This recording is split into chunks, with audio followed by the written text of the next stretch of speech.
नमस्कार मित्रों, आज हम बात करेंगे राम विवाह का। राजा जनक के मंत्रियों द्वार राम लक्ष्मण का समाचार पाकर राजा दशरथ बड़े आनंदित हुए।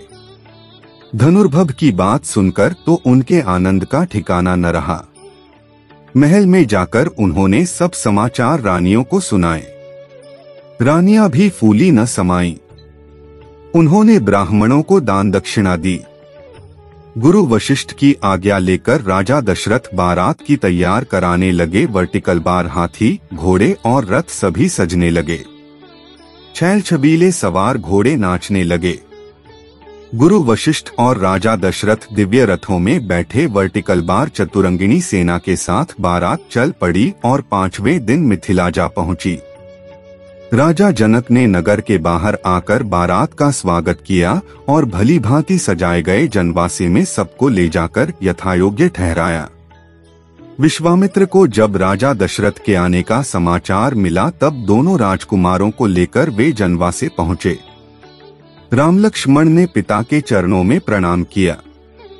राजा दशरथ ने विश्वामित्र के चरण छुए और कहा, मुनिवर, आपकी कृपा से ही शुभ दिन मुझे देखने को मिला है। चारों ओर मंगल गीत सुनाई दे रहे थे।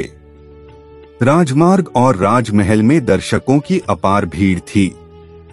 विवाह मंडप मणियों और हीरों के फूल पत्तों से सजा था। मणियों के बने भौरे और तरह तरह के पक्षी विवाह मंडप पर जड़े थे, जो हवा चलने से गूंजते कूजते थे। चारों राजकुमारों को लेकर गुरु वशिष्ठ के साथ महाराज दशरथ विवाह मंडप में पधारे। बहुमूल्य वस्त्रों और आशभूषणों से सुसज्जित चारों राजकुमारियों को लेकर राजा जनक भी मंडप में आए। राजमहल की अनेक स्त्रियां भी सजकर विवाह देखने पहुंची। राजा जनक सीता को दिखाकर महाराज दशरथ से बोले, राजन, यह मेरी बड़ी बेटी सीता है, जो मुझे हल चलाते समय पृथ्वी से मिली थी। आपके वीर पुत्र श्री राम ने मेरा प्रण पूरा कर इसे वरण करने का अधिकार प्राप्त किया है। वर्टिकल बार, यह मेरी दूसरी पुत्री उर्गिला है और ये दोनों कन्याएं मेरे छोटे भाई कुशध्वज की हैं। बड़ी का नाम मांडवी है और छोटी का श्रुतकीर्ति। मेरी इच्छा है कि सीता के विवाह के साथ इनका भी विवाह हो जाए। लक्ष्मण के लिए उर्मिला को, भरत के लिए मांडवी को और शत्रुघ्न नये को स्वीकार कर मुझे कृतार्थ करें। जनक के प्रस्ताव को राजा दशरथ ने सहर्ष स्वीकार कर लिया। तब अग्नि के सामने चारों कन्याओं को अपने अपने पतियों के हाथ में सौंपते हुए राजा जनक ने कहा कि इन कन्याओं को मैं तुम्हारे हाथ सौंपता हूँ। ये छाया की भांति तुम्हारे साथ रहेंगी। तुम इनका पाणी ग्रहण करो। इनकी सब तरह से रक्षा करना तुम्हारा धर्म होगा। गुरु वशिष्ठ और शतानंद ने वेद मंत्रों के साथ विधिवत विवाह कराया। वर्टिकल बार, तब राजा दशरथ राजकुमारों और पुत्रवधुओं को लेकर जनवासे लौट आए। जनक ने कन्याओं और सब बरातियों को सुंदर उपहार दिए। राजा दशरथ ने भी सोने से सींग मढ़ाकर दूध देने वाली सहस्रों गायें ब्राह्मणों को दान में दी। दूसरे दिन विश्वामित्र ने आकर राजा दशरथ को बधाई दी और सबसे विदा लेकर वे अपने आश्रम को लौट गए। वे कुछ ही दूर गए होंगे कि सहसा भयंकर आंधी सी आई और उसके साथ ही क्रोध की साक्षात मूर्ति परशुराम फरसा और धनुष बाण लिए प्रकट हो गए। उन्हें देखते ही अयोध्यावासी डर के मारे अधमरे से हो गए और राजा दशरथ के तो होश ही उड़ गए।